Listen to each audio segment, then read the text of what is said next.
Hello students, this is धीरज सूरी। और बच्चों, आज हम लोग 11th क्लास मैथ्स का सबसे पहला चैप्टर सेट्स पढ़ने वाले हैं। बच्चों, सेट्स एक बहुत ही बेसिक और आसान सा चैप्टर है, लेकिन सेट्स की नॉलेज आगे आने वाले मैथमेटिक्स के चैप्टर्स के लिए बहुत जरूरी है। तो इसलिए बहुत ध्यान से पढ़िएगा, समझिएगा, हर बात को ध्यान से सुनिएगा। ठीक है जी, चलिए हम लोग शुरू करते हैं। और सबसे पहले मैं आपके साथ एक बार सेट्स को डिफाइन करता हूं कि सेट क्या है। आइए पहले इसकी डेफिनेशन लिखते हैं। क्या है set? A set is a well defined collection of distinct objects.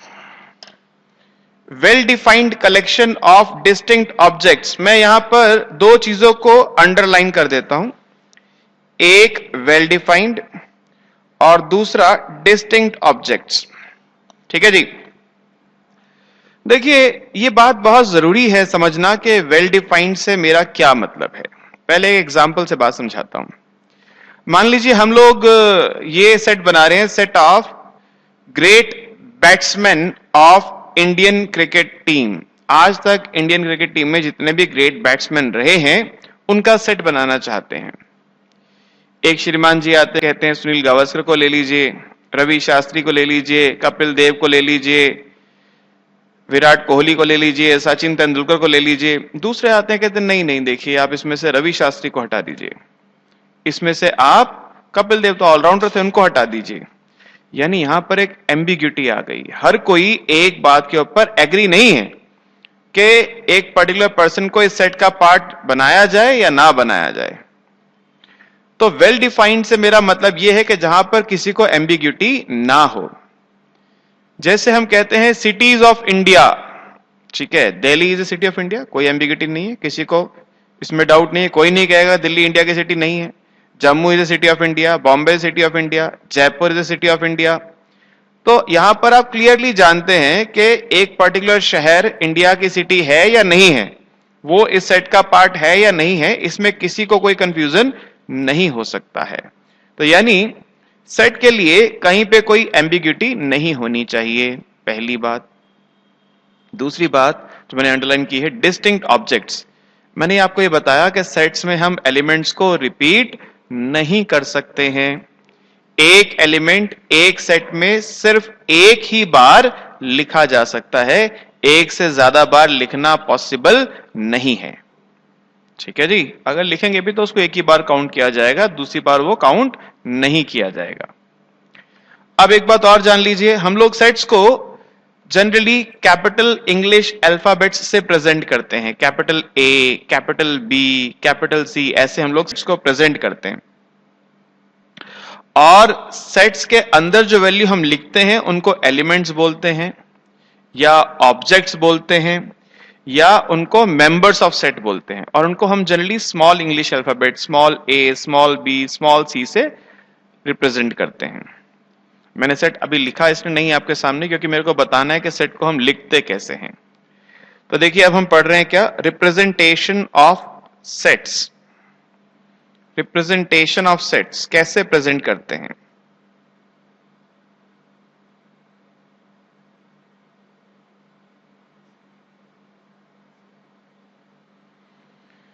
देखो बच्चों, सेट्स को हम दो तरह से रिप्रेजेंट कर सकते हैं। एक फॉर्म है जिसको बोलते हैं हम रोस्टर फॉर्म, या फिर इसको बोलते हैं हम टेबुलर फॉर्म। ये रोस्टर फॉर्म या टेबुलर फॉर्म हम किसको बोलते हैं, जहां पे हम हर एलिमेंट को इंडिविजुअली लिखते हैं। ठीक है, जैसे मैंने एक सेट लिखा, ए इज ए सेट ऑफ 1 2 3 4 5 6। यहां मैंने एलिमेंट्स को एक एक करके खुद से लिखा है, इंडिविजुअली लिखा है। राइट तो ये क्या है, इसको कहते हैं रोस्टर फॉर्म या फिर टेबुलर फॉर्म। और अगर हम किसी कॉमन प्रॉपर्टी को लिख दें, सेट की कोई कॉमन प्रॉपर्टी है उसी को लिख दें हम, उसको बोलते हैं क्या, हम सेट बिल्डर फॉर्म। क्या बोलते हैं जी, इसको बोलते हैं सेट बिल्डर फॉर्म। जैसे यही जो सेट है, A is a set of X, ये ब्रेसेस को क्या पढ़ते हैं, set of x such that X belongs to N.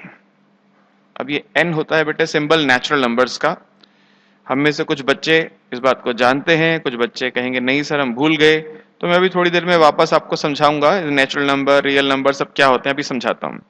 तो क्या कहा मैंने, A is a set of x such that, ये सिंबल सच दैट का है, जो कॉलन लगाया मैंने, such that X belongs to N and X is less than equal to 6। Natural numbers बेटे 1 से स्टार्ट होते हैं, 1 2 3 4 5 चलते जाएंगे जहां तक काउंटिंग है, ठीक है, इन्फिनिटी तक चलते जाएंगे। अब नेचुरल नंबर्स का सिंबल होता है एन। हमने यहाँ पे देखा ये जो सेट है क्या है, 1 से स्टार्ट हो रहा है तो ये नेचुरल नंबर्स है, और कहां तक, 1 से लेकर 6 तक, तो लिख दिया x बिलोंग्स टू n, यानी x नेचुरल नंबर है, और कहां तक है, 6 या 6 से कम तक। तो ये दो प्रेजेंटेशन हैं सेट्स की। इसको जो ऊपर लिखी है मैंने इसको बोलते हैं रोस्टर फॉर्म, जहां पे हम इंडिविजुअली एलिमेंट्स को प्रेजेंट करते हैं, और जो नीचे लिखी है इसको बोलते हैं सेट बिल्डर फॉर्म, यहां पे हम एक कॉमन प्रॉपर्टी सेट की लिखते हैं। समझ गए बात को, क्लियर है। अब मैं आगे चलूं उससे पहले जरूरी है कि मैं आपके साथ डिस्कस कर लूं कि नेचुरल नंबर्स क्या हैं, होल नंबर्स क्या हैं, इंटीजर्स क्या हैं। पहले मैं बात करता हूं आपके साथ नेचुरल नंबर्स की।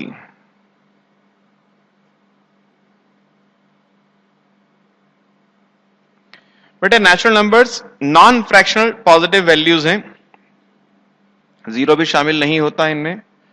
नॉन फ्रैक्शनल पॉजिटिव वैल्यूज 1 2 3 4 और अप टू इंफिनिटी चलते जाएंगे। इनको हम लोग कैपिटल एन से रिप्रेजेंट करते हैं। अगर कैपिटल एन लिखा है मतलब कि वो नेचुरल नंबर्स का सिंबल है, ठीक है जी। तो एन क्या रिप्रेजेंट करता है, सेट ऑफ नेचुरल नंबर्स। अब जैसे हमने यहां पर सिर्फ अभी नेचुरल नंबर्स लिए हैं, पॉजिटिव वैल्यूज ली हैं, हम पॉजिटिव नेगेटिव दोनों ले सकते हैं। जैसे -3 चलते कहां से आ रहे हैं, माइनस इंफिनिटी से, -3 -2 -1 0 1 2 3 और जाएंगे प्लस इंफिनिटी तक। इनको बोलते हैं क्या हम, इंटीजर्स। ये भी नॉन फ्रैक्शनल वैल्यूज हैं, मगर यहां पे हमने पॉजिटिव और नेगेटिव दोनों शामिल कर लिए। इंटीजर्स को हम एक सिंबल से प्रेजेंट करते हैं, सिंबल है z। z से क्या प्रेजेंट करते हैं बेटे, इंटीजर्स। अगर मैंने लिखा z प्लस, तो इसका मतलब है पॉजिटिव इंटीजर्स, और अगर हमने लिखा z माइनस, तो इसका मतलब है नेगेटिव इंटीजर्स। ठीक है जी। पॉजिटिव इंटीजर्स 1 से स्टार्ट होंगे, 1 2 3 4, नेगेटिव -1 स्टार्ट होंगे, -1 -2 -3, उधर माइनस इंफिनिटी तक चलते जाएंगे। समझे बात को आप लोग। तो हमने समझा अभी तक एक चीज नेचुरल नंबर, एक चीज हमने समझी इंटीजर्स। एक और बात समझते हैं जरा,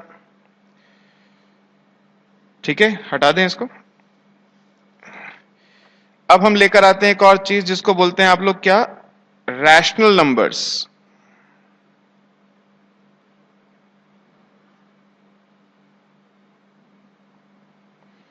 रैशनल नंबर्स होते हैं बेटे fractional form, p by q. p by q, यहां पर p q belongs to z है, दोनों इंटीजर्स हैं, p भी एक इंटीजर है, q भी एक इंटीजर है, ठीक है। दूसरी बात, q is not equal to 0, q 0 नहीं है, ठीक है। और तीसरी बात, p and q have no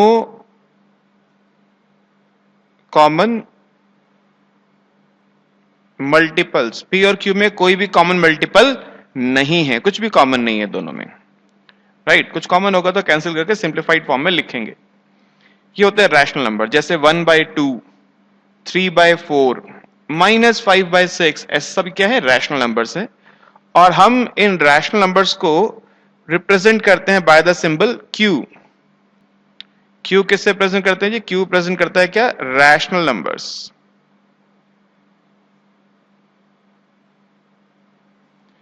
बिल्कुल जैसे हमने इंटीजर्स में किया था, अगर Q प्लस लिखा है तो पॉजिटिव रैशनल नंबर्स हैं, और अगर Q माइनस लिखा है तो नेगेटिव रैशनल नंबर की बात कर रहे हैं हम लोग, राइट? इसी तरह एक और चीज है, एक और नंबर्स हैं जिनको बोलते हैं क्या हम? Real numbers. रियल नंबर्स, ये रियल नंबर्स क्या होते हैं बेटे? जिन नंबर्स को नंबर लाइन पे प्रेजेंट किया जा सकता है उनको कहते हैं हम रियल नंबर्स, जो नंबर लाइन पे प्रेजेंट किए जा सकते हैं, लिखे जा सकते हैं नंबर लाइन पे। इनको हम R से डिनोट करते हैं। नंबर लाइन पे तो बेटे देखो, रैशनल नंबर भी डिनोट किए जा सकते हैं, इरैशनल भी डिनोट किए जा सकते हैं, नेचुरल नंबर भी डिनोट किए जा सकते हैं, इंटीजर भी डिनोट किए जा सकते हैं। बस जो इमेजिनरी नंबर है, आप आगे पढ़ेंगे अभी इमेजिनरी नंबर्स, जहां पे हम √-1 आयटा लेते हैं। अभी ज्यादा डिस्कशन नहीं करूंगा, आगे पढ़ेंगे थोड़ा सा आगे चल के, वहीं डिस्कस करेंगे इसको। उनको हम नंबर लाइन पे रिप्रेजेंट नहीं कर सकते, so they are not included into real numbers. Otherwise all the rational numbers, all irrational numbers, irrational numbers कौन से हैं? जो p by q की फॉर्म में नहीं लिखे जा सकते, non terminating, non repeating decimal, जैसे 0.11, 11, 0.111, 0.1111, 0 5 बार 1, ऐसे चलते जाएंगे। यहां पे कोई रिपीटेशन नहीं हो रही, कहीं टर्मिनेट नहीं होगा, ये क्या है? इरैशनल नंबर है। तो रियल नंबर्स में क्या क्या शामिल हैं? फिर से रिपीट करते हैं। नेचुरल नंबर शामिल हैं, हाँ जी शामिल हैं। इंटीजर शामिल हैं, हाँ जी शामिल हैं। रैशनल नंबर्स भी शामिल हैं, इरैशनल नंबर्स भी शामिल हैं। ठीक है जी, इन सबको मिला के बनते हैं रियल नंबर्स, जिनको भी नंबर लाइन पे लिखा जा सकता है। आप जब ग्राफ बनाते हैं, इनको ग्राफ पे डिनोट किया जा सकता है जिन नंबर्स को, वो सब के सब रियल नंबर्स हैं। तो अगर हम पॉजिटिव रियल नंबर की बात करते हैं, सिंबल है R+, और अगर हम नेगेटिव रियल नंबर की बात करते हैं, सिंबल है R-, और इन जनरल रियल नंबर्स का सिंबल है R। ठीक है जी, तो ये नंबर सिस्टम का हमने फटाफट से एक रिव्यू ले लिया कि आगे चल के हम लोग जब सेट बिल्डर फॉर्म लिखेंगे तो इन नंबर सिस्टम, इस नंबर सिस्टम को हम लोग अक्सर इस्तेमाल करेंगे, इसलिए इसका रिव्यू जरूरी था। क्लियर है बात? चलें आगे। अब मैं वापस आपको सेट्स की रिप्रेजेंटेशन पे लेके चलता हूं। एक बार फिर से देख लीजिए, हमने अभी समझा था कि हम सेट्स को दो तरह से प्रेजेंट करते हैं। एक होती है रोस्टर फॉर्म। रोस्टर फॉर्म किसको बोलते हैं? जहां पे हम सेट्स के एलिमेंट्स को इंडिविजुअली रिप्रेजेंट करते हैं। और एक होती है set builder form. Set builder form में हम लोग क्या करते हैं बेटे? सेट बिल्डर फॉर्म में हम सेट की कोई कॉमन प्रॉपर्टी लिख देते हैं, हर एलिमेंट को अलग अलग लिखने की जरूरत नहीं है। जैसे अगर यहाँ पे 1 से लेकर 6000 तक नंबर हो, तो सेट बिल्डर फॉर्म में मुझे कोई दिक्कत नहीं है, x belongs to n and x less than equal to 6000। लेकिन यहाँ पे अगर 6000 लिखना पड़ जाए भाई साहब, तो सुबह से शाम हो जाएगी, लिखते ही जाऊंगा, मैं थक जाऊंगा लिखते लिखते। तो यानी it is more convenient when there are large number of elements. अगर बहुत सारे एलिमेंट्स हैं तो ज्यादा कन्वीनियंट होगा कि हम सेट बिल्डर फॉर्म को यूज कर लें। अब आपको क्या सीखना है? आपको एक क्वेश्चन देगा वो, जहां पर सेट बिल्डर फॉर्म दी होगी, कहेगा रोस्टर फॉर्म बताओ इसकी, या रोस्टर फॉर्म दी होगी, कहेगा इसकी सेट बिल्डर फॉर्म बताइए। ठीक है, आपको कन्वर्जन करना सीखना है। कैसे कन्वर्जन करेंगे? आइए, मैंने कुछ क्वेश्चंस आपके लिए कलेक्ट कर रखे हैं, मैं उन क्वेश्चंस को आपके साथ डिस्कस करता हूं। आइए देखते हैं जरा। देखिए ये, हाँ जी ठीक है बच्चों, देख पा रहे हैं क्वेश्चन? फर्स्ट पार्ट देखिए, फर्स्ट पार्ट क्या कह रहा है, आइए रीड करते हैं। x such that x is an integer and x is greater than -3 less than 7, greater than -3 less than 7, ये इसकी सेट बिल्डर फॉर्म है। क्वेश्चन कह रहा है write the following sets in roster form. Roster form में लिखना है मुझे इनको, राइट? यानी मुझे क्या लिखना है? यहाँ पे एलिमेंट्स बना के लिखना है। इंटीजर्स मैंने बताया था माइनस इंफिनिटी से लेकर प्लस इंफिनिटी तक सब होते हैं, लेकिन यहां पर हमें -3 से 7 के बीच में लेने हैं, बिटवीन -3 एंड 7। और यहां ध्यान से देखिए, यहां पे इक्वल टू साइन नहीं है, only greater than, x greater than -3 means I should not include -3 into this. मुझे यहां -3 को शामिल नहीं करना चाहिए। नंबर लाइन अगर आप देखें, -1 -2 -3 चलते जाएंगे इधर, 1 2 3 चलते जाएंगे इधर। तो -3 के बाद नेक्स्ट इंटीजर कौन सा आता है जी? -2। तो वहां से स्टार्ट करेंगे, -2, उसके बाद -1, उसके बाद 0, फिर 1 2 3 4 5 6, और उसने बोला है 7 तक जाना है आपको। तो 7 के आगे भी इक्वल टू का साइन नहीं है, अगर होता तो 7 इंक्लूड कर लेते, नहीं है तो 7 को इंक्लूड नहीं कर रहे हैं, और हमने सेट को यहां बंद कर दिया।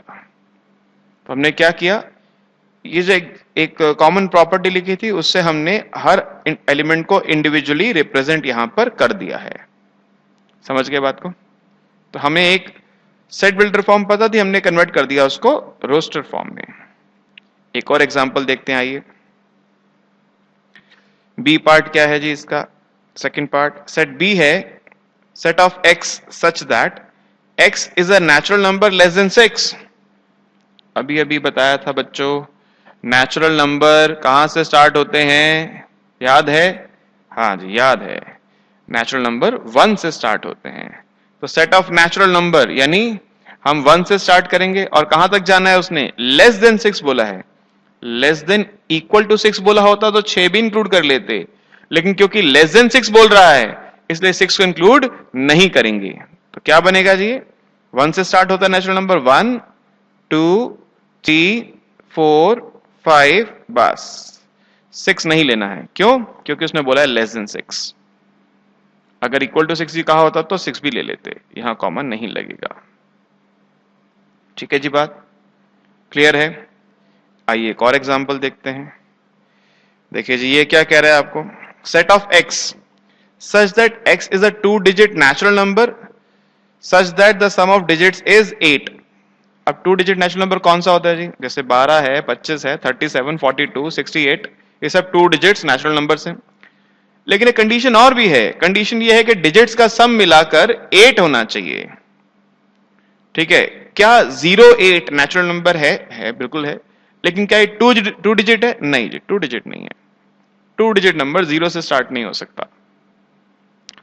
तो पहले डिजिट उसकी 8 है, तो यहां पे जो है सिंगल डिजिट नंबर है 8, तो 08 तो नहीं बनेगा। 17 नेचुरल नंबर है, बिल्कुल है। क्या इसका सम, डिजिट का सम 8 आ रहा है? 1 + 7 8 आ रहा है, ठीक है जी, 17।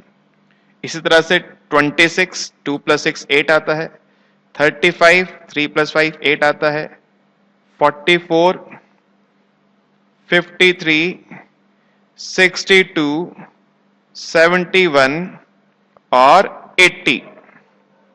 इसके आगे जो नंबर लेंगे उनका सम जो है, डिजिट का सम, वो 8 से बड़ा आ जाएगा या कुछ और आ जाएगा, 8 से डिफरेंट आ जाएगा, इसलिए उनको हम नहीं ले सकते हैं। तो हमने वो सब नेचुरल नंबर ले लिए जो 2 डिजिट के हैं और जिनकी डिजिट्स का सम 8 है, उन सबको हमने लिख दिया एक साथ। तो ये क्या बन गई बेटे? ये बन गई रोस्टर फॉर्म। समझ गए बात को? आइए एक और एग्जांपल देखते हैं, एक और एग्जांपल देखते हैं। क्या है जी? D set of x such that x is a prime number which is divisor of 60। Divisor of 60 को डिवाइड करने वाला प्राइम नंबर। पहले 60 को डिवाइड कौन कौन करते हैं ये देख लेते हैं।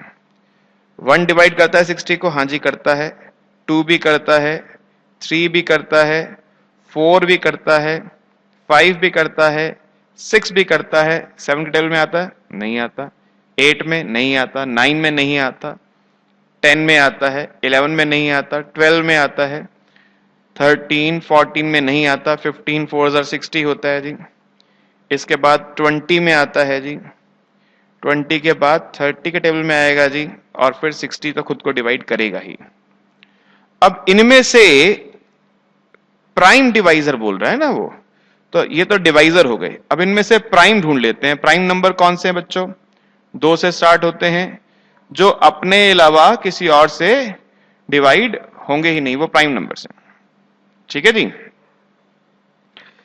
या अपने अलावा या 1 के अलावा, 1 से तो सब डिवाइड हो ही जाते हैं। तो जैसे 2 है, 3 है, ये प्राइम है, 5 प्राइम है, 4 तो 2 से डिवाइड हो जाता है, 6 2 से, 3 से, दोनों से डिवाइड हो जाता है, 10 भी हो जाएगा 2 5 से, 12 भी, 15 भी, 20 36 सब हो जाते हैं। तो ये 3 जो नंबर हैं 2 3 और 5, ये 60 के डिवाइजर भी हैं और ये प्राइम नंबर्स भी हैं। तो ये सेट जो बनेगा क्या बनेगा जी? ये बनेगा 2 3 5। क्या बनेगा? 2 3 5। तो प्राइम नंबर भी हैं और ये नंबर 60 को डिवाइड भी करते हैं। क्लियर है बात? ठीक है, देखिए अब एक चीज और यहां पे मैं आपको बता दूं कि इस बात से कोई फर्क नहीं पड़ता कि आपने नंबर्स का रोस्टर फॉर्म में नंबर्स का ऑर्डर क्या लिया है।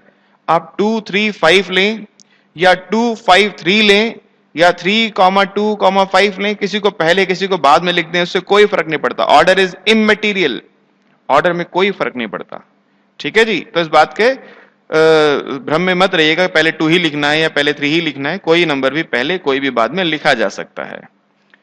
अब जैसे ई पार्ट आ रहा है आपके सामने, देखिए यहां पे कह रहे हैं ट्रिगोनोमेट्री के लेटर्स को एक सेट में मुझे प्रेजेंट करना है। तो यहां पे ध्यान रखिएगा, डिस्टिंक्ट ऑब्जेक्ट, डेफिनेशन पे चलते हैं। Well defined collection of distinct objects, कोई एलिमेंट रिपीट नहीं हो सकता है। ठीक है, तो हर एलिमेंट को एक ही बार लेंगे। जैसे ट्रिग्नोमेट्री में टी से स्टार्ट करते हैं, टी है, आर है, आई है, जी, ओ, एन, ओ पहले आ चुका है अब नहीं लिया जाएगा, एम, ई, टी आ चुका है, आर आ चुका है, वाई। तो ये बन गया आपका सेट। इस बात से कोई फर्क नहीं पड़ेगा आप टी को पहले लिख दें कि सबसे आखिर में लिख दें, आर को पहले लिखें कि बाद में लिखें, ऑर्डर इमटेरियल है। दूसरी बात, कोई एलिमेंट रिपीट नहीं करना है, ध्यान रहेगी बात। ठीक है जी, बिल्कुल ऐसे ही अगला है पार्ट आपका F part, the set of all letters in the word better. क्या कहा जी आपसे कि कोई एलिमेंट रिपीट नहीं होगा। बी एक बार आ जाएगा, ई आ जाएगा, टी 2 बार है एक ही बार आएगा, ई एक बार पहले आ चुका है अब नहीं आएगा, आर नहीं आया पहले अब आएगा। ठीक है जी, तो बी ई टी आर ये सेट है of the letters of word better. ये उसकी क्या है बेटे? रोस्टर फॉर्म में। कोई एलिमेंट रिपीट नहीं होगा, सब एलिमेंट एक ही बार आएंगे, ऑर्डर मैटर नहीं करता, चाहे बी को पहले लिखो चाहे बी को बाद में लिखो, इस बात से कोई फर्क नहीं पड़ता। ठीक है, क्लियर? अब आगे देखिए एक और क्वेश्चन है। मैं कोशिश कर रहा हूं कि काफी सारे क्वेश्चन आपको सिखा दूं, आप समझ जाएं मेरे साथ, ताकि जब आप घर बैठ के प्रैक्टिस करें तो आपको ज्यादा दिक्कत ना हो। फिर भी अगर आपको दिक्कत हो तो ये बच्चों, ये देखिए, ये मेरा कांटेक्ट नंबर वैसे स्क्रीन पे आपको नजर भी आ रहा है। आप उस नंबर पे अपनी क्वेरी व्हाट्सएप करेंगे, मुझे व्हाट्सएप कीजिएगा, कॉल करना अवॉइड कीजिएगा बच्चों, क्योंकि अक्सर बिजी रहता हूं तो कॉल का शायद रिप्लाई ना दे पाऊं। व्हाट्सएप करेंगे, मैं जरूर आंसर कर दूंगा आपको।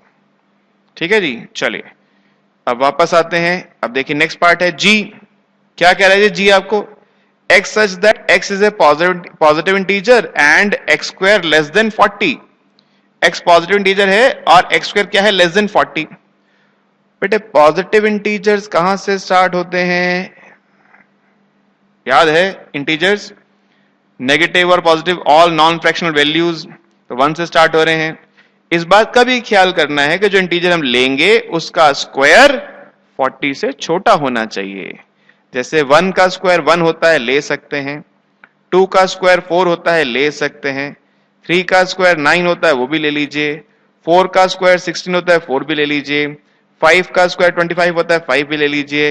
6 का स्क्वायर 36 होता है, 6 भी ले लीजिए। लेकिन अगर आप 7 लेंगे, 7 का स्क्वायर क्या होता है? 49। मुझे चाहिए x स्क्वायर लेस देन 40, तो वो इस कंडीशन को सेटिस्फाई नहीं करता, तो 6 तक ही लेना है। ठीक है जी। ओहो, मैंने 9 लिख दिया, यहाँ पे 3 आएगा बच्चों, 3 का स्क्वायर है, गलती से 9 लिख दिया मैंने यहाँ पे, ये 3 आएगा। 1 का स्क्वायर, 2 का स्क्वायर, 3 का स्क्वायर, 4 का स्क्वायर, 5 का स्क्वायर, 6 का स्क्वायर। उसके बाद 7 का स्क्वायर क्योंकि 40 से बड़ा हो रहा है तो उसको हम नहीं लेंगे, तो सेट क्या बनेगा ये 1 2 3 4 5 6। ध्यान रहेगी बात, समझ गए? चलिए शाबाश। अब देखिए नेक्स्ट, ये क्या कह रहा है बच्चों आपको, x बिलोंग्स टू n, ये सिंबल देख रहे हैं, ये सिंबल है बिलोंग्स टू का, अभी बताऊंगा, ये बिलोंग्स टू का सिंबल है, अभी बताना है 2 मिनट में, इसके बाद ही बताने वाला हूं मैं कि इसका क्या मतलब है। ये चलिए पहले इसको डिस्कस कर लेते हैं, इस क्वेश्चन को करने से पहले आपको थोड़ा सा आसानी हो जाएगी। देखिए कोई एक एलिमेंट सेट का पार्ट है या नहीं है, इसको हम चेक करते हैं बिलोंग्स टू के सिंबल से। ये सिंबल जो है इसका मतलब है बिलोंग्स टू, और ये जो सिंबल है इसका मतलब है डज नॉट बिलोंग टू। ये पहला सिंबल है बिलोंग्स टू, दूसरा है डज नॉट बिलोंग टू। जैसे मैं एक सेट लिखता हूं 1 2 3 4 6 7, 5 मैं जान के छोड़ दिया, ठीक है। 1 A 2 A 5 A 7 A। बताइए 1 सेट का पार्ट है कि नहीं है? 1 सेट के अंदर है, हाँ जी बिल्कुल है, तो यहां आ जाएगा बिलोंग्स टू। 2 सेट का पार्ट है कि नहीं है? 2 सेट के अंदर है, बिल्कुल है, यहां क्या आ जाएगा 2 बिलोंग्स टू ए। 5 सेट का पार्ट है क्या? देखिए 5 सेट के अंदर नहीं है, तो यहां क्या आ जाएगा 5 does not belong to A. 7 सेट का पार्ट है या नहीं? बिल्कुल है, तो क्या आ जाएगा 7 belongs to A. 7 belongs to A, ठीक है। तो अगर कोई एलिमेंट सेट का पार्ट है तो उसके लिए यूज करते हैं सिंबल बिलोंग्स टू का, और अगर सेट का पार्ट नहीं है उसके लिए यूज करते हैं symbol does not belong to का। ठीक है जी बात। अब मैं वापस अपने क्वेश्चन की तरफ आपको लेकर चलता हूं, जो क्वेश्चन हम लोग डील कर रहे थे। ये जो क्वेश्चंस हैं आप लोगों को मेरी तरफ से इसकी आपको मेल मिल जाएगी, आप मेल पे अपनी जो आपने ईमेल आईडी दी होगी उस पे क्वेश्चंस आपको मिल जाएंगे, वहां से आप क्वेश्चंस नोट कर सकते हैं। तो यहां पे क्वेश्चन है x such that x belongs to n, x belongs to n and x divides 42, x belongs to n and x divides 42। भाई अब 42 को कौन कौन से नेचुरल नंबर डिवाइड करते हैं, आइए वो देखना है। 1 डिवाइड करता है क्या? 1 इंटू 42 बिल्कुल डिवाइड करता है। 2 डिवाइड करता है, 2 इंटू 21 42 होता है। 3 डिवाइड करता है क्या? 3 इंटू 14। 4 डिवाइड करता है क्या? क्या 4 डिवाइड करता है? 4 डब्ल्यू आएगा 42? नहीं आएगा जी। 4 इंटू 10 40, 11 इंटू 4 44, 4 तो नहीं करता, 5 भी नहीं करता। 6 इंटू 7 6 करता है, ऐसे 7 इंटू 6 7 करता है। 8 नहीं करता, 9 10 नहीं करते। अब नेक्स्ट करेगा कौन? 14, 14 3s आर 42। इसके बाद नेक्स्ट करेगा कौन? 28। जब 14 3s आर हो गया तो किसके ट्वाइस में आता है? सॉरी 21, 21 2s आर 42 और लास्ट है 42 1s आर 42। तो ये वो एलिमेंट्स हैं जो कि नेचुरल नंबर्स भी हैं और 42 को डिवाइड भी करते हैं। समझ गए जी बात को? अब लास्ट पार्ट है हमारे पास यहां पे, x such that x is an integer and x square is less than equal to 4.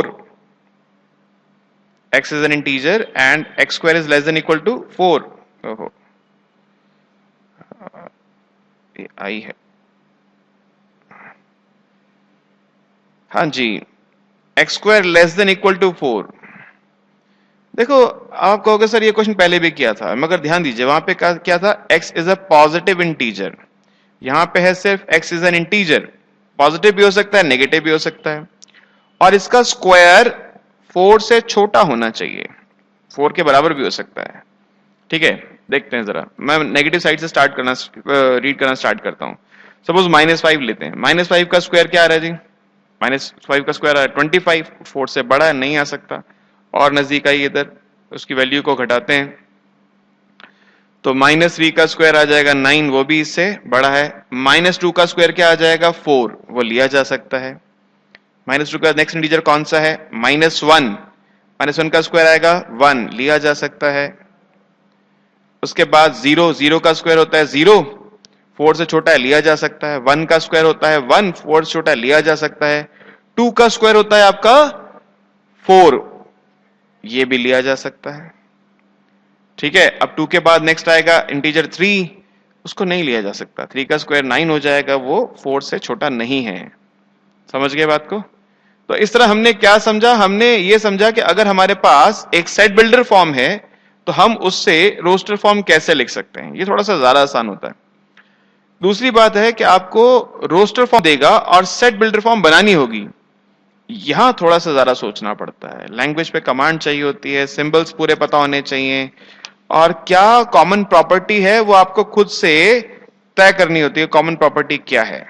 ठीक है, आइए देखते हैं जरा।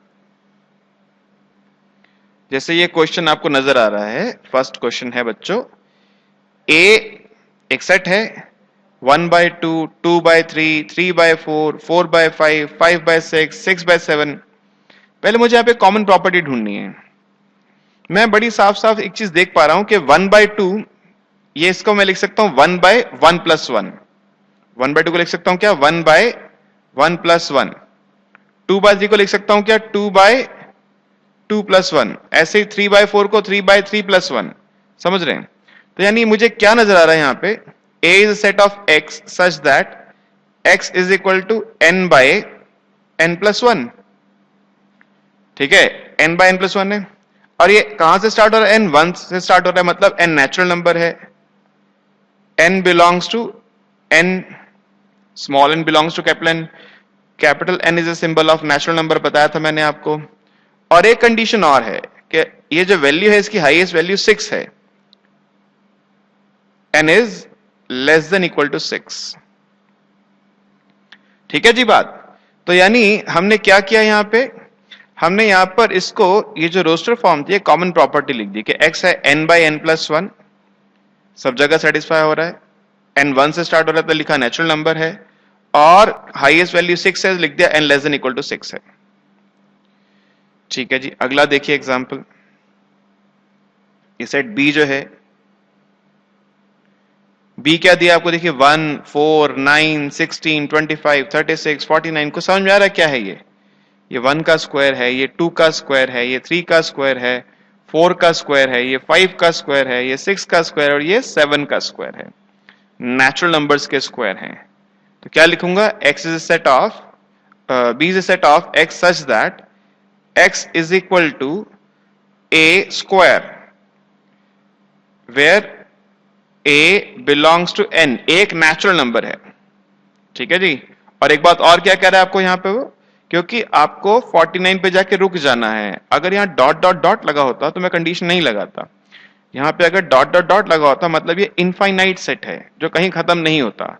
अभी आगे चल के मैं थोड़ा सा डिस्कस करूंगा फाइनाइट और इनफाइनाइट का क्या मतलब है, मगर यहाँ पे अपर लिमिट है, खत्म हो रहा है सेट यहाँ पे, तो मुझे अपर लिमिट लगानी पड़ेगी। क्या, a less than equal to 7, a 7 या 7 से छोटा है। नेचुरल नंबर है तो क्या है जी, 1 से स्टार्ट हो रहा है, 1, 2, 3, 4, 5, और कहां जाके रुकेंगे, 7 पे रुक रहे हैं। क्लियर है बात? अब देखिए ये जो सेट है C, आइए पढ़ते हैं जरा C क्या है जी। C है 2, 4, 8, 16, 32। क्या है जी, 2⁻1, 2 square is 4, 2 cube is 8, 2⁻4 is 16, 2�5 is 32। ये 2 की पावर्स चल रही हैं। तो यहां पे क्या है, C is a set of x such that x is equal to 2 power a, और यहां पे क्योंकि 2 की पावर 1 से स्टार्ट हो रही है तो यानी a बिलोंग्स टू n, एक नेचुरल नंबर है। और ये जब a की वैल्यूज हैं 2 पावर 1 से लेकर 2 पावर 5 तक हैं, तो a की वैल्यूज 1 से 5 तक हैं। a बिलोंग्स टू n लिखा तो मतलब 1 से स्टार्ट हो रहा है, और अपर लिमिट है a less than equal to 5। समझ गए बात को? ऐसे ही देखिए अगला सेट D। D क्या है जी, देखिए 5, 5 square, 5 cube, 5 raise to power 4। ठीक है बात। तो अब ये क्या है, D is a set of x such that x is equal to 5 raise to power a, 5 power 1, 5 power 2, 5 power 3, 5 power 4। अब ये भी बात जो है, क्योंकि 1 से स्टार्ट हो रही है, तो मतलब a बिलोंग्स टू n हो गया जी, a बिलोंग्स टू n हो गया, and a is less than equal to 4, क्योंकि 5 पावर 4 तक जा रहे हैं मैक्सिमम। समझे? क्लियर है? अब एक बात और देखिए, एक और एग्जांपल है E। ये है 3, 3 1 जा 3, 3 2 जा 6। अब देखिए फर्क क्या है, वहां पे 5 की पावर्स चल रही थी, 2 की पावर्स चल रही थी, यहां 3 के मल्टीपल्स हैं, 3 1 जा 3, 3 2 जा 6, 3 3 जा 9, 3 4 जा 12, 3 5 जा 15, ऐसे चल रहे हैं। तो ये क्या है, E is a set of x such that x is equal to 3a, x is equal to 3a, और यहां पर a बिलोंग्स टू n है, क्योंकि यहां पे अपर लिमिट नहीं है। देखिए अपर लिमिट नहीं है, डॉट डॉट डॉट, यानी कहां तक जा रहा है, ये इंफिनिटी तक जाएगा, तो हम भी कोई अपर लिमिट नहीं लगाएंगे। जब आपने सिर्फ इतना ही छोड़ दिया, नेचुरल नंबर कहीं खत्म होंगे ही नहीं, तो चलते जाएंगे यहां पर। अब 3 3 1 जा 3, 3 2 जा 6, 3 3 जा 9, और ये इंफिनिटी तक आप चलते रहेंगे। समझ गए बात को? तो ये एक तरीका है जहां पे हम लोग सेट बिल्डर फॉर्म को लिखते हैं। ठीक है जी, आपको रोस्टर फॉर्म दे रखी है, आपने सेट बिल्डर फॉर्म लिख दी उसकी। क्या ये बात आप लोग समझ गए? क्लियर है एकदम? ठीक है जी, ठीक है। बच्चे कह रहे हैं हाँ जी सर समझ गए। फिर भी आप लोगों को लगता है कोई क्वेरी है, तो आप जो मैंने नंबर आपके सामने दिया हुआ है, आप उस पर मुझे व्हाट्सएप कर सकते हैं, अपनी क्वेरी मेरे साथ डिस्कस कर सकते हैं। अब हम लोग एक नए कंसेप्ट की तरफ चलते हैं, एक और बात सीखते हैं सेट्स में। अब हम लोग बेटे डिस्कस करने वाले हैं क्या, टाइप्स ऑफ सेट्स। सेट्स कितने प्रकार के होते हैं, कितनी तरह के सेट्स होते हैं? पहला है नल सेट। नल सेट क्या है जी? Null set, a set which contains no element, जिसमें कोई एलिमेंट ही नहीं है। ऐसा सेट जिसमें कोई एलिमेंट नहीं है, उसे क्या बोलते हैं हम? उसको बोलते हैं नल सेट। इसको हम लोग वाइड सेट भी बोलते हैं, या इसको हम एम्प्टी सेट भी बोलते हैं, इसमें कोई एलिमेंट है ही नहीं, जीरो भी नहीं है। ठीक है, अब कहो सेट के अंदर जीरो है तो नल सेट हो गया ना, कुछ भी नहीं है उसके अंदर। हम इसको इस सिंबल से प्रेजेंट करते हैं। ये सिंबल बेटे आप रीड करते हैं इसको फाई। क्या रीड करते हैं इसको आप? फाई। या हम इसको नल सेट को प्रेजेंट करते हैं एम्प्टी ब्रेसेस, खाली ब्रेस लगा दिए, दोनों ब्रेसेस लगा दिए, अंदर खाली है, ये नल सेट है, एम्प्टी सेट है, जिसके अंदर कुछ भी नहीं है। याद रखिएगा, कुछ भी नहीं है इसके अंदर, कोई भी एलिमेंट नहीं है। Set which contains no element, कोई एलिमेंट नहीं है इसके अंदर, वो नल सेट है। देखिए जैसे कुछ एग्जांपल्स मैंने नल सेट के भी लिए हुए हैं, आइए आपके साथ डिस्कस कर लें जरा। ये नजर आ रहा है जी शीट आपको? देखिए कहता है determine which of the following is a null set, इनमें से कौन नल सेट होगा। आइए चेक करते हैं। ये कह रहा है कि x belongs to x such that x belongs to n। क्या मतलब इस बात का? कि नेचुरल नंबर है। नेचुरल नंबर कौन से होते हैं? 1 से स्टार्ट होते हैं, नॉन फ्रैक्शनल वैल्यूज 1 2 3 4, कहां तक? अप टू इंफिनिटी तक। x नेचुरल नंबर है and x is more than 1 less than 2। 1 से बड़ा है 2 से छोटा है, ऐसा कोई नेचुरल नंबर होता है क्या? 1 से बड़ा हो 2 से छोटा हो, होता ही नहीं है जी।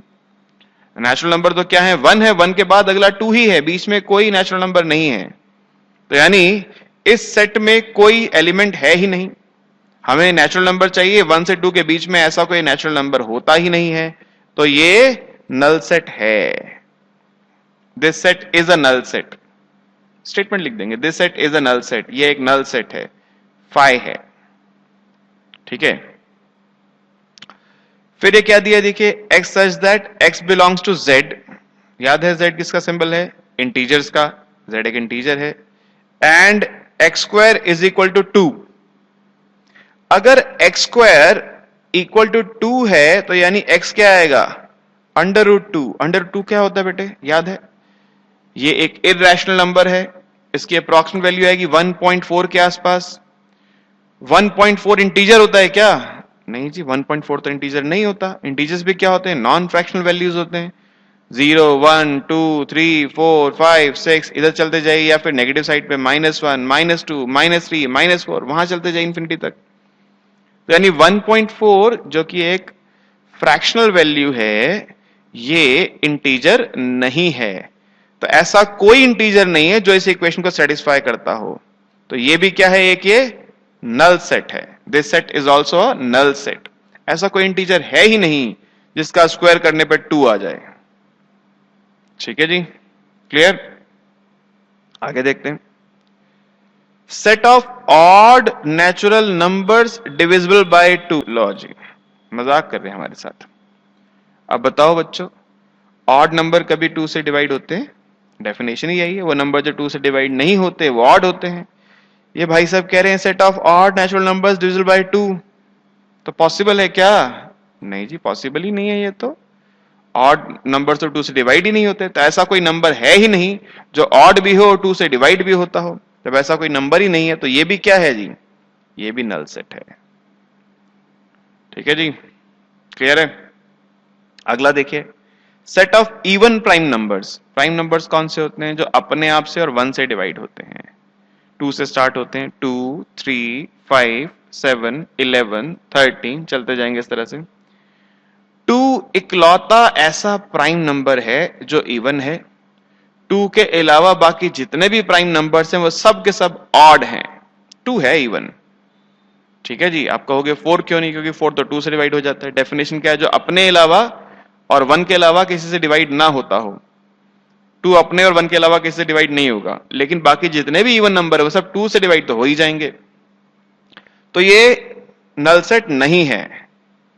It is not a null set. ये नल सेट नहीं है क्योंकि इसमें एक एलिमेंट है। कौन? 2।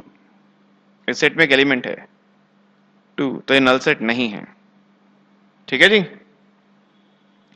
नेक्स्ट है, y is a point common to 2 parallel lines. 2 parallel lines के बीच में कॉमन पॉइंट होता ही नहीं है। जिन लाइंस में कॉमन पॉइंट होता है या तो वो इंटरसेक्टिंग होती हैं या कोइंसिडेंट होती हैं, पैरेलल तो नहीं होती। पैरेलल के बीच में कोई कॉमन पॉइंट नहीं होता, तो यानी ये जो सेट कहना चाह रहा है common point between 2 parallel lines, ऐसा कोई पॉइंट एग्जिस्ट ही नहीं करता। तो ये भी क्या है? नल सेट है ये भी। समझ गए जी बात को? क्लियर है? ठीक है। तो यानी अगर किसी सेट में कोई भी एलिमेंट नहीं है तो वो नल सेट होगा, और अगर सेट में कम से कम एक एलिमेंट जरूर हो तो वो नल सेट नहीं होगा। उसको हम नॉन एम्प्टी सेट बोलते हैं, या नॉन वॉइड सेट बोलते हैं, या नॉन नल सेट बोलते हैं। ठीक है बात? अब एक बात और समझिए, अगर एक सेट में सिर्फ एक ही एलिमेंट है, एक सेट में सिर्फ एक ही एलिमेंट है, तो उसको बोलते हैं हम सिंगलटन सेट। ऐसा सेट जिसमें सिर्फ एक ही एलिमेंट है उसे बोलते हैं सिंगलटन सेट। जैसे ये अभी पढ़ा था ना, set of even prime numbers, set of even prime numbers. ठीक है, तो एक इकलौता 2 ऐसा नंबर है जो इवन भी है और प्राइम भी है, ये क्या है? सिंगलटन सेट है। तो जिस सेट में सिर्फ एक ही एलिमेंट होगा उसे क्या कहेंगे बच्चों? उसको कहेंगे सिंगलटन सेट। एक और चीज है जी, एक है हमारे पास फाइनाइट सेट।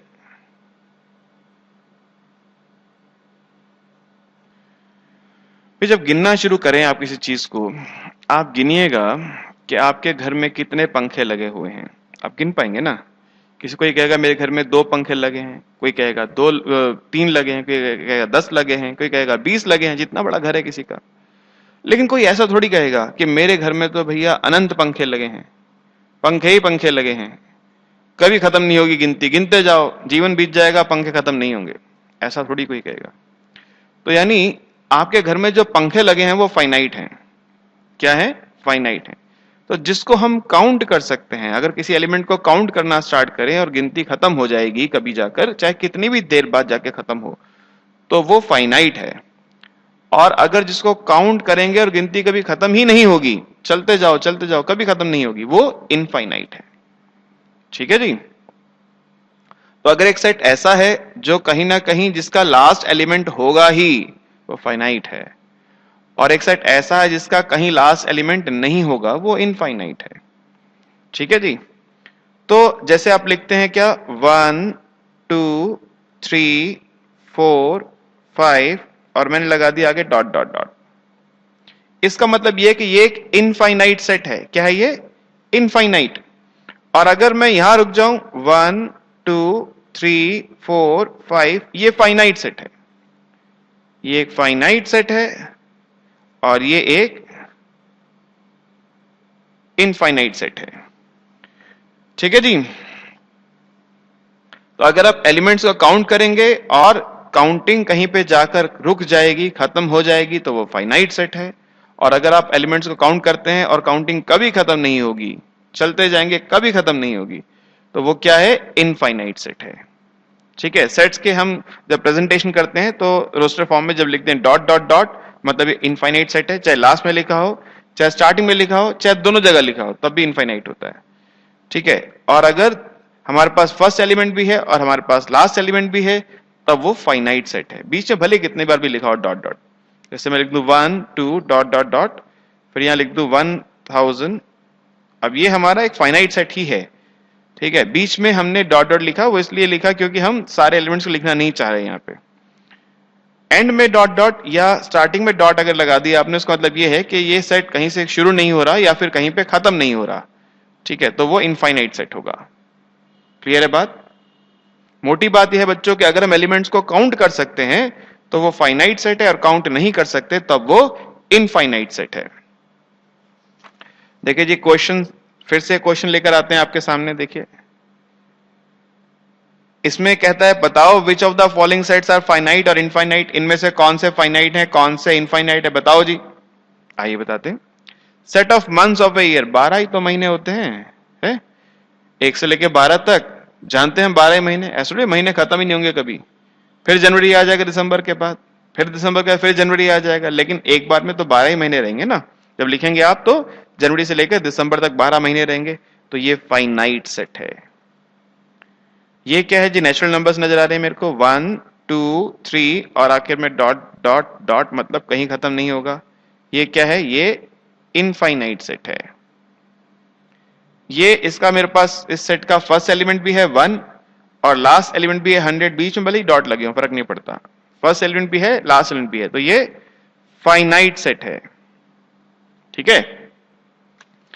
ये देखिए, set of positive integers greater than 100। अब 100 से बड़े इंटीजर कितने होंगे जी? कहीं खत्म नहीं होगी काउंटिंग। 100 के बाद तो चलते चलो, फिर 101 102 से लेकर काउंटिंग खत्म ही नहीं होगी कहीं पर। तो ये क्या है बेटे? ये सेट कभी इसी काउंटिंग खत्म नहीं होगी, लास्ट एलिमेंट कभी नहीं आएगा, तो ये इनफाइनाइट सेट है। ठीक है। Set of prime numbers less than 99। Prime number 2 से स्टार्ट होते हैं, उसने बोल दिया 99 से कम चाहिए, छोटा चाहिए 99 से, तो यानी 97 आ गया वो। तो यानी हमारे पास यहाँ पे फर्स्ट एलिमेंट भी है और लास्ट एलिमेंट भी है, तो ये फाइनाइट सेट हो गया। ठीक है। क्लियर है? अगला है set of lines which are parallel to x axis. X axis के पैरेलल कितनी लाइंस होंगी जी? कहीं अंतर नहीं होगा। ये बनाते हैं हम, ये वाई एक्सिस, ये एक्स एक्सिस, इसके पैरेलल बनाओ लाइन 1 2 3 4। मेरा पेपर तो खत्म हो जाएगा, लाइंस खत्म नहीं होंगी, और किन्हीं दो लाइन के बीच में भी इनफाइनाइट लाइंस आएंगी।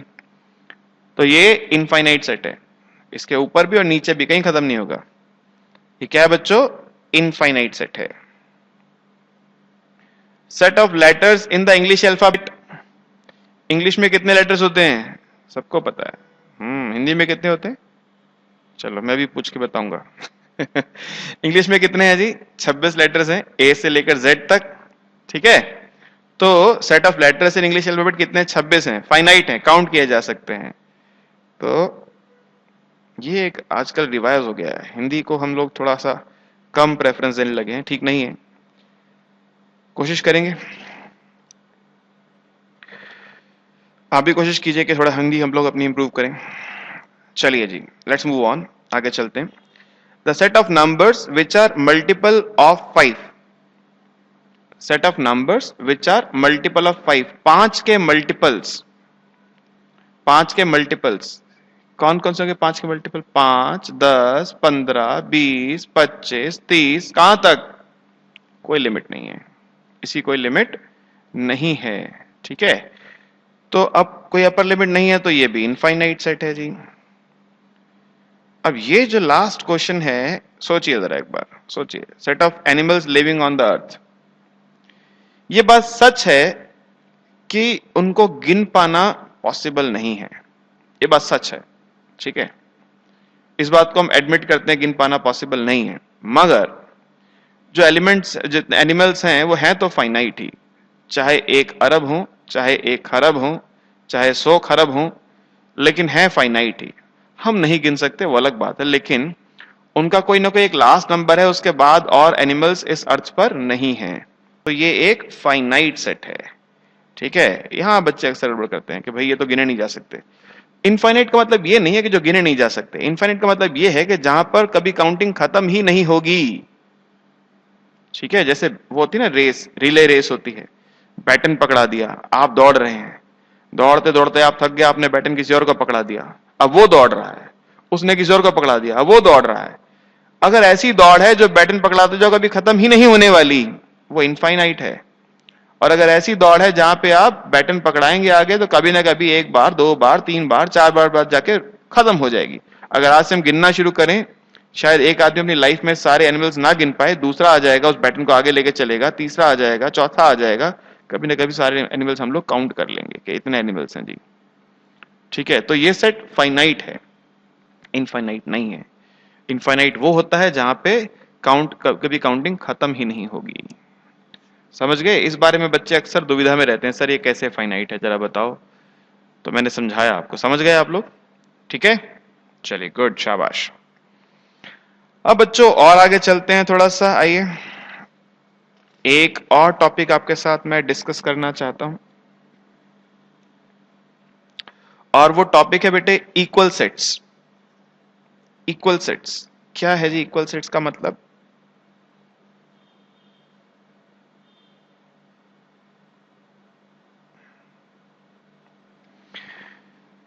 देखो जी, 2 sets A and B are equal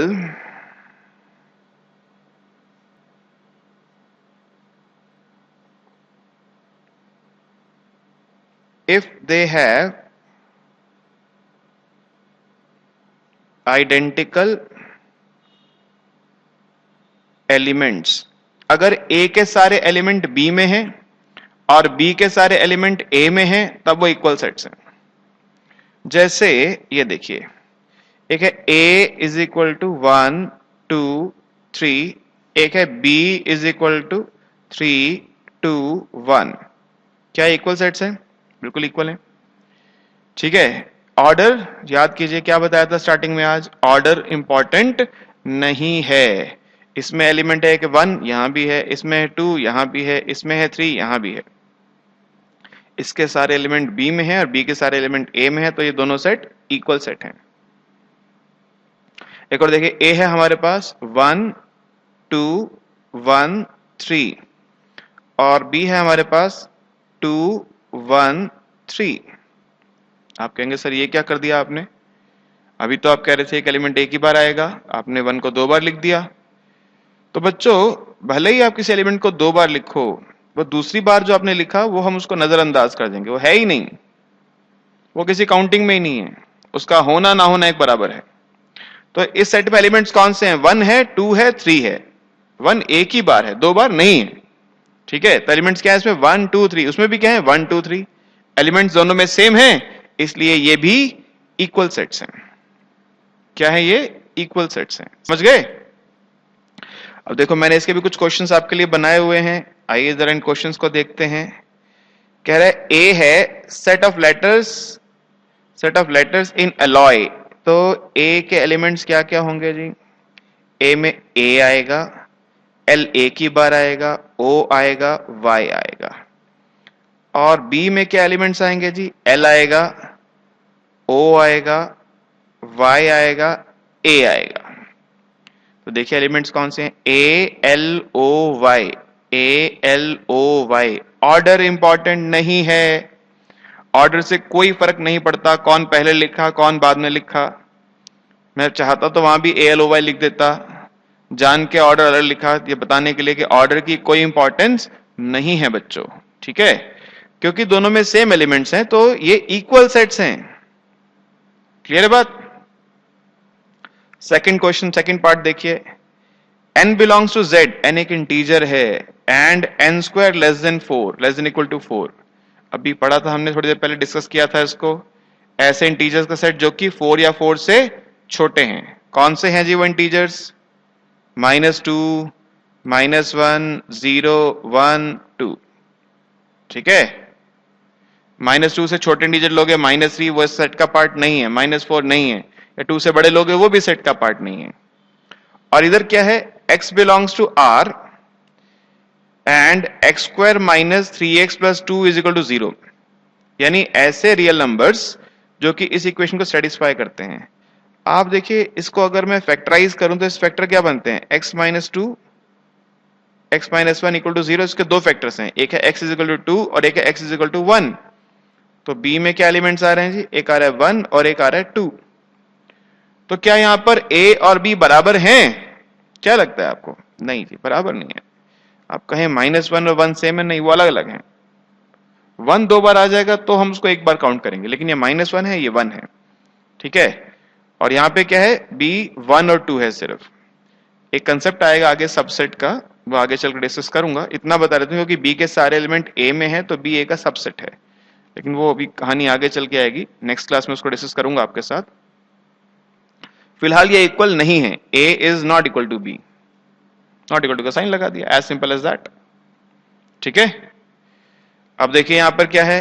a है एक सेट 2 3 और b x is a solution of x square plus 5x plus 6 is equal to 0। इसके फैक्टर बनाने हैं, x square plus 5x plus 6 is equal to 0 के factor ये बनता है जी x plus 2 into x plus 3 equal to 0। Factor बन रहे हैं -2 और -3। तो सेट b क्या है? b है -2 -3। a क्या है? a है 2 3। क्या ये दोनों बराबर हैं? नहीं है। a में 2 है, b में 2 नहीं है। एक भी एलिमेंट अलग हो गया तो कहानी गड़बड़ हो गई, तब इक्वल नहीं है। यहां तो सारे ही अलग अलग हैं। a में है 2 3, वो b में नहीं है। b में है -2 -3, वो a में नहीं है। तो ये सब अलग अलग हैं, इनमें कुछ भी कॉमन नहीं है, सब डिफरेंट सेट्स हैं। ये डिस्टिंक्ट सेट्स कहेंगे इनको, अनइक्वल सेट्स कहेंगे इनको। ठीक है जी बात? राइट? चलिए अब आज की क्लास का बेटे लास्ट क्वेश्चन है, ध्यान दीजिएगा प्लीज। कहता है find the pairs of equal sets if any give reasons. Equal sets बताने कौन कौन से हैं। ए दिया हुआ है 0 है, मैं लिख देता हूं फिर से, ए है 0। बी क्या है जी? x more than 15 and x less then 5।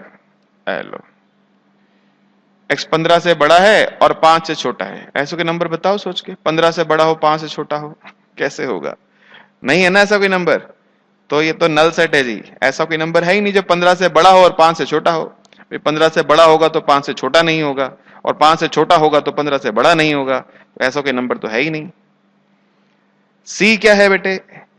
x such that x minus 5 is equal to 0। मतलब इसमें एक ही एलिमेंट है 5, अकेला 5 ही है जो इस इक्वेशन को सेटिस्फाई करता है।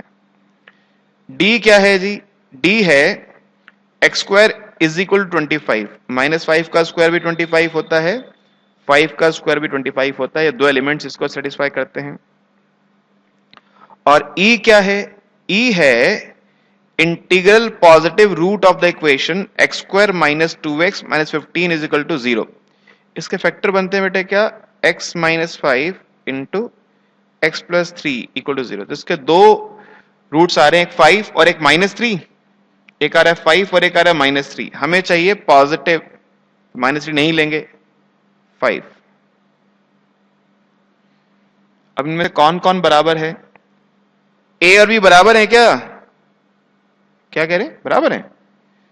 अभी क्या बताया था बेटे, ए में 0 है और बी नल सेट है, बराबर नहीं है।